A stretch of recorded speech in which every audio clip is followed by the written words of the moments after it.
చెంపకి చుక్కని పెట్టి పాదాలకి పారాణి పూసి చేతికి గాజులు వేసి కస్తూరి నుదుట దిద్ది ముత్యానికి ముస్తాబే చేసి మా హృదయాలను బోయిలుగా మలచిన ఈ పల్లకిలో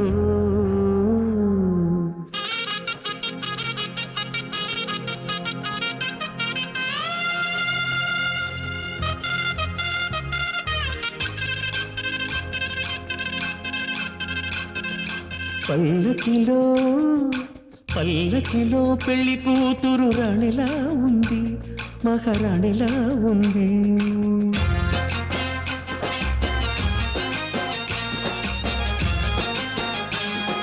రాణిగారికి సిగ్గులు